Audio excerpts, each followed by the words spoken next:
ನಾವು ಸಂತೋಷ. ನಾವು 3ನೇ ಹಂತ ಶುದ್ಧೀಕರಣ ಮಾಡಬೇಕಂತಿದ್ದಾರೆ ನಮ್ಮ ಶಾಸಕರು, ಅದರಲ್ಲೂ ತಡೆ ತಟ್ತಾರೆ. 3ನೇ ಹಂತ ಶುದ್ಧೀಕರಣನೂ ಮಾಡಿಸ್ತಾರೆ. ನೀವು ತಡೆ ತಟ್ಟೆ ತಾಕತ್ತಿದ್ರೆ, ನಿಮಗೂ ಒಂಥರ ದಮ್ಮಿದ್ದರೆ ಕೃಷ್ಣಾ ನದಿ ನೀರು ತಂದುಕೊಟ್ಟು ನೀವು ತಡೆ ತಟ್ಟಿ, ನಾವು ಬೇಡ ಅಂತ ಹೇಳ್ತಾರೆ. ಅವ್ರು ನ್ಯಾಷನಲ್ ಫಿಗರ್ ಆಗಿದ್ದಾರೆ, ಅವ್ರದ್ದೇ ಆದಂಥ ವರ್ಚಸ್ಸು ಸಿಕ್ಕೊಂಡಿದ್ದಾರೆ. ಎಲ್ಲಿ ಬೇಕಾದರೂ ಅವರು ಈಜಾಡ್ತಾರೆ. ಸಮುದ್ರದಲ್ಲಿ ಬಿಟ್ಟು ಈಜಾಡ್ತಾರೆ, ಕೆರೆಯಲ್ಲಿ ಬಿಟ್ಟು ಈಜಾಡ್ತಾರೆ. ಅವ್ರದ್ದೇ ಆದಂಥ ವರ್ಚಸ್ಸಿದೆ, ಅವ್ರಿಗೆ ತಡೆ ತಟ್ಟೋ ತಾಕತ್ತಿದೆ, ದಮ್ಮಿದೆ. ನಮಸ್ಕಾರ, ನನ್ನ ಹೆಸರು ಬಿಸೈರಹಳ್ಳಿ ನಾಗೇಶ್ ಅಂತ, TFMC ನಿರ್ದೇಶಕರು ಮಾತಾಡ್ತಾ ಇದ್ದೀನಿ. ಏನು ನಿನ್ನೆ ಹರೀಶ್ ರೆಡ್ಡಿ ಅವರು ಮತ್ತು ಅವ್ರ ಬೆಂಬಲಿಗರು ನೀರಾವರಿ ಬಗ್ಗೆ ಹೋರಾಟ ಮಾಡಿ ಅಲ್ಲೇನೋ ಶಾಸಕರ ಬಗ್ಗೆ ತೊಡೆ ತಟ್ಟಿ ಭುಜ ತಟ್ಟಿ ಅಲ್ಲಿ ತಗಲ್ತು ಏನೋ ಅಂತ ಗೊತ್ತಿಲ್ಲ ಅಂತ ಒಂದು ಹೇಳಿಕೆ ಕೊಟ್ಟಾರೆ. ಮತ್ತು ಅಂಬೇಡ್ಕರ್ ಫೋಟೋ ಇಟ್ಕೊಂಡು ಅವ್ರಿಗೆ ಎತ್ತಿದ್ದು ಏನು ಮಾಡ್ತಾಯಿದ್ದಾರೆ, ಮಾಡ್ತಾಯಿದ್ದಾರೆ, ಮನಸ್ಸಲ್ಲೊಂದು ಆಚೆ ಒಂದು ಮಾತಾಡ್ತಾಯಿದ್ದಾರೆ ಅಂತ ಹೇಳಿದ್ದಾರೆ.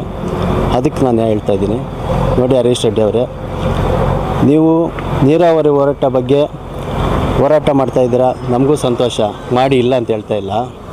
ಆದರೆ ಅಹಿಂದ ಜನರ ಪರವಾಗಿ ನಮ್ಮ ಶಾಸಕರು ನಿಂತ್ಕೊಂಡಿದ್ದಾರೆ. ಮನೆಗೆ ಹೋಗಿ ಕಷ್ಟ ಸುಖ ಕೇಳ್ತಾ ಇದ್ದಾರೆ. ನೋಡಿ, ದಾವಣಗೆರೆಯಲ್ಲಿ ಭುಜ ತಟ್ಟೋದು, ಅವರು ಅವ್ರದ್ದೇ ಆದಂಥ ವರ್ಚಸ್ಸು ಸಿಕ್ಕೊಂಡಿದ್ದಾರೆ. ಅವರು ನ್ಯಾಷನಲ್ ಫಿಗರ್ ಆಗಿದ್ದಾರೆ, ಅವ್ರದ್ದೇ ಆದಂಥ ವರ್ಚಸ್ಸು ಸಿಕ್ಕೊಂಡಿದ್ದಾರೆ. ಎಲ್ಲಿ ಬೇಕಾದರೂ ಅವರು ಈಜಾಡ್ತಾರೆ. ಸಮುದ್ರದಲ್ಲಿ ಬಿಟ್ಟು ಈಜಾಡ್ತಾರೆ, ಕೆರೆಯಲ್ಲಿ ಬಿಟ್ಟು ಈಜಾಡ್ತಾರೆ. ಅವ್ರದ್ದೇ ಆದಂಥ ವರ್ಚಸ್ಸಿದೆ, ಅವ್ರಿಗೆ ತೊಡೆ ತಟ್ಟೋ ತಾಕತ್ತಿದೆ, ದಮ್ಮಿದೆ. ನೋಡಿ, ಇವತ್ತು ಅಭಿವೃದ್ಧಿ ವಿಚಾರದಲ್ಲಷ್ಟೇ ಇವತ್ತು 50 ಕೋಟಿ ರೂಪಾಯಿ ಅನುದಾನ ಇಲ್ಲಿ ತಾಲೂಕಿನಾದ್ಯಂತ ರಸ್ತೆಗಳು ಮಾಡ್ತಾಯಿದ್ದಾರೆ. ಇವಾಗ ಇನ್ನು ಮುಂಚೆನಲ್ಲಿ ರಸ್ತೆ ಇವತ್ತು ಗುದ್ಲಿ ಪೂಜೆ 3 ಕೋಟಿ ರೂಪಾಯಿ ಅನುದಾನ ಹಾಕಿದ್ದಾರೆ.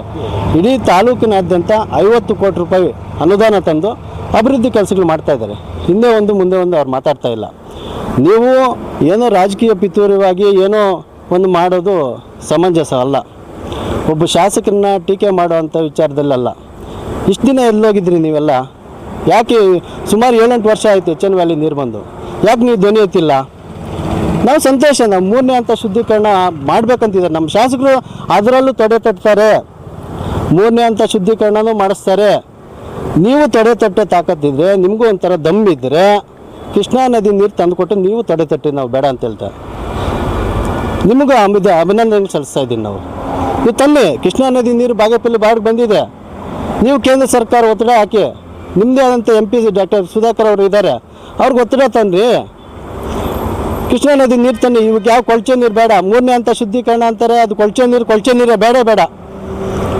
ಕೃಷ್ಣಾ ನದಿ ಒಳ್ಳೆ ನೀರು, ಪವಿತ್ರವಾದ ನೀರು ತನ್ನಿ. ಅದರಲ್ಲಿ ತೊಡೆ ತಟ್ಟಿ. ನೀವು ನಮ್ಮ ಶಾಸಕನೆಲ್ಲ ಟೀಕೆ ಮಾಡೋದು, ನೀವು ತೊಡೆ ತಟ್ಟಿ ಕೃಷ್ಣಾ ನದಿ ನೀರು ತಂದು ಚಿಕ್ಕಬಳ್ಳಾಪುರ ಬಿಟ್ಟರೆ, ಆವಾಗ ನೀವು ತೊಡೆ ತಟ್ಟಿ ನೀವು ಮಾತಾಡಿದ್ರೆ, ಟೀಕೆ ಮಾಡಿದ್ರೆ ಜನರು ಒಪ್ತಾರೆ. ಈ ಸುಳ್ಳು ಹೇಳಿಕೆಗಳಿಗೆಲ್ಲ ಜನ ಒಪ್ಪಲ್ಲ. ಸಂತೋಷ, ನೀವು ಒಳ್ಳೆ ಇದು ಮಾಡಿದ್ರೆ ನಮಗೂ ಸಂತೋಷ. ಶಾಸಕರು ಎಲ್ಲೋದ್ರೂ ಅವ್ರದ್ದೇ ಆದಂಥ ಒಂದು ಶಕ್ತಿಯನ್ನು ಇಟ್ಕೊಂಡಿದ್ದಾರೆ. ಇವಾಗ ಇಲ್ಲಿಗೋದ್ರು, ಯಾವುದು ಕೇರಳಕ್ಕೆ ಹೋದರು. ಕೇರಳದ MLA ಒಬ್ರು ಹೇಳ್ತಾರೆ, ಅಹಿಂದ ವರ್ಗದ ಮನೆಗಳಿಗೆ ಹೋಗಿ ಕಷ್ಟ ಸುಖ ಕೇಳ್ತಾ ಇದ್ದಾರೆ. 2 ಟರ್ಮ್ MLA ಆಗಿವೆ ಅವರು, ಪ್ರೆಸೆಂಟ್ ಮತ್ತು MLA ಕ್ಯಾಂಡಿಡೇಟ್ ಅವರು ಕೇರಳದಲ್ಲಿ ಹೇಳ್ತಾರೆ ನಮ್ಮ ಶಾಸಕ ಪ್ರದೀಪ್ ಈಶ್ವರ ಬಗ್ಗೆ. ನೀವು ಇದೆಲ್ಲ ನೋಡಬೇಕು, ಸುಮ್ಮನೆ ಬಾಯಿ ಮಾತಾಡೋದಲ್ಲ. ದಯವಿಟ್ಟು ನಾನು ಹೇಳ್ತಾ ಇದ್ದೀನಿ, ನೀವು ಒಳ್ಳೆಯ ಅಭಿವೃದ್ಧಿ ಕೆಲಸಗಳು ನಿಮ್ಮ MP ಜೊತೆ ಇದ್ದೀರಾ, ಮತ್ತು ಇನ್ನೊಬ್ಬರ ಬಗ್ಗೆ ಬೇರೆಯವ್ರ ಬಗ್ಗೆ ಟೀಕೆ ಮಾಡ್ತಾಯಿದ್ದೀರಾ. ನಿಮ್ಮಲ್ಲೇ ಒಬ್ಬರನ್ನ ಎತ್ತುಗಟ್ಟೋದು, ಒಬ್ಬರನ್ನ ಇಳಿಸೋವಂಥ ಇದು ಮಾಡ್ತಾಯಿದ್ದೀರಾ. ದಯವಿಟ್ಟು ಬೇಡ. ಅಭಿವೃದ್ಧಿ ವಿಚಾರದಲ್ಲಿ ನಾನು ಕೈ ಜೋಡಿಸ್ತೀನಿ, ನಾವು ನಿಮ್ಮ ಜೊತೆ ಕೈ ಜೋಡಿಸಿ ಇಲ್ಲ ಅಂತ ಹೇಳ್ತಾ ಇಲ್ಲ. ನೀವು ಒಬ್ಬರನ್ನ ಟೀಕೆ ಮಾಡೋದು ಬಿಟ್ಟು ಅಭಿವೃದ್ಧಿ ವಿಚಾರದಲ್ಲಿ ತೋರಿಸಿ. ನಮ್ಮ ಶಾಸಕರು ಇವತ್ತು ಅಭಿವೃದ್ಧಿ ವಿಚಾರದಲ್ಲಿ ತೋರಿಸ್ತಾ ಇದ್ದಾರೆ. ಇದು ನೀರಾವರಿ ಬಗ್ಗೆ 3ನೇ ಹಂತ ಶುದ್ಧೀಕರಣದಲ್ಲೂ ಅವರು ತಡೆ ತಟ್ಟಿ ತೋರಿಸ್ತಾರೆ ಅಂತ ನಾನು ಹೇಳ್ತಾ ಇದ್ದೀನಿ.